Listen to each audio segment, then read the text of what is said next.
Welcome. Today we're going to have a little discussion about Utah calf.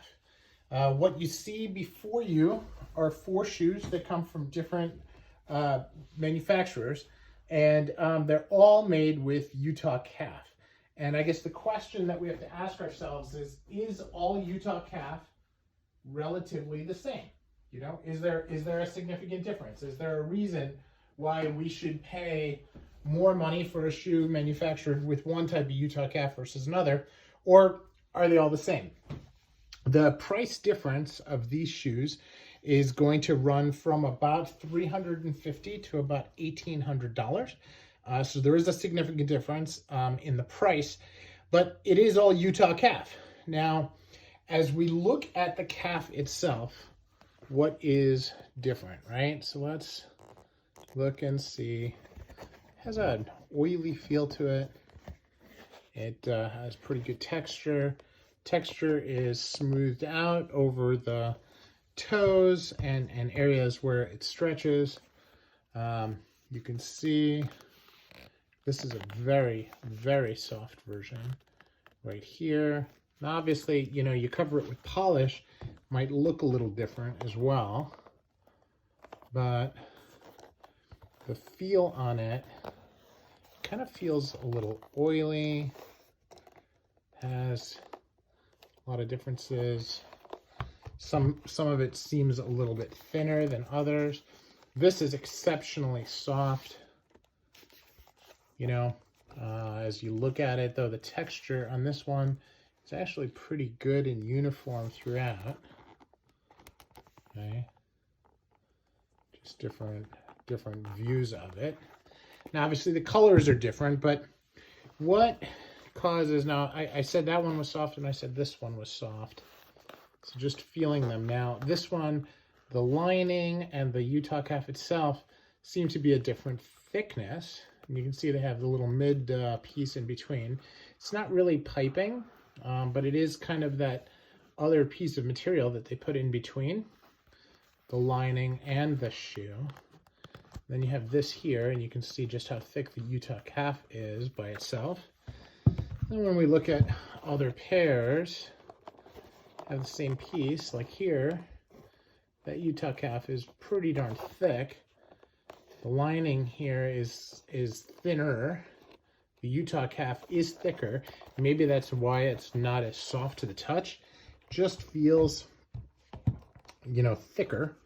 More difficult to deal with. This feels really thin. Here has it there. Okay, again, here overall it just seems a lot thinner. So maybe that's why it's softer. And then here again, very thick. Again, you can see that mid piece between the lining. The lining is very thick on this as well. So that's another piece. Now I could measure and try to go at it that direction, but you know, I don't think that's really the point. The reason that I wanted to have this look today is to try to give everybody a sense of what's different about the Utah calves. So now it's time to reveal which brands they are. This is a Sons of Henry. This is a Meermin. This is an Edward Green. And this is a Loof and Tongue. So $350, this is about $500 because it's hand welted and has special soles, completely custom. This is about $1,750, $1,800, and this is around $320 or so. So maybe actually less than the Sons of Henry. So, and there's a lot of other differences, right? I mean, if you look at the apron on this is a totally different level of stitching than is on any of the others. You can see they also have the skin stitch on the toe, which is different than here. This apron has a completely different stitch again, just a reverse toe. It has the Norvegese. This is hand welted, big double sole, JR sole. This is just a rubber sole.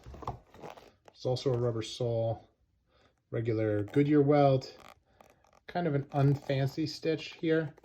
Somebody on my on the comments the other day actually suggested that, you know, from 4 or 5 feet away, nobody can tell the difference on all the details that I point out. And they're absolutely right. You know, I would never say that you should spend a lot of money on shoes ever. But if you are going to spend a lot of money on shoes, do it for you, not for the person who can see them. Because, you know, the quality that you have difference between high quality shoes and low quality shoes are really something that you can feel on your feet and that last over years. Not something that you're going to be able to, anybody's going to really be able to notice. So even those of us who are very familiar with shoes, you know, would struggle between telling the difference between a $1,000 shoe and a $2,000 shoe out on the road. So hopefully that was enlightening, gives you a little bit of perspective on different types of Utah calf. What I'm going to do now is I want to actually do a comparison on two very high-end shoes, one in Utah calf and one in hatch grain.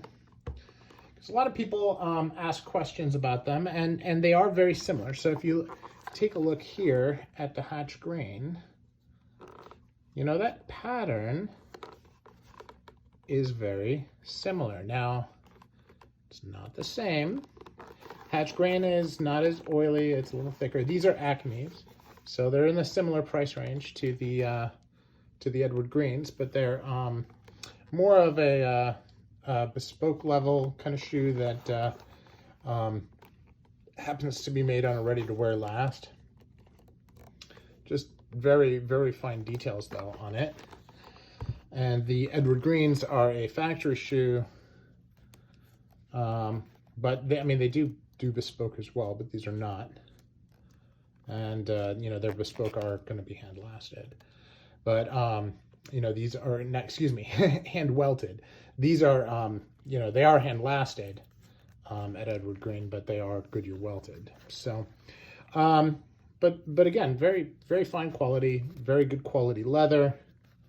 Everything feels a step above, you know, from lining to upper and so forth. But really the point here is, what is the difference on this pattern? And so looking at it side by side, you can see the difference there between the hatch grain and the Utah calf. Very similar. Hatch grain made at Horween, Utah calf made at Haas Tannery. I believe the oil composition of Utah calf is just a little bit higher. This is a little bit stiffer out of the box, but it breaks in just as soft as any. You'd be hard pressed to find somebody with a pair of hatch grain shoes that finds them stiff. They're not. They're stiff when you first get them, and then they break to your foot. So overall, both shoes are great, both very, very high quality. Really, the difference I wanted to point out here was the difference in feel, and I know it, and look, of the two different types of grain. So hope that's helpful, and thanks for watching. Let me know your comments, and always anxious to hear from you. Thanks.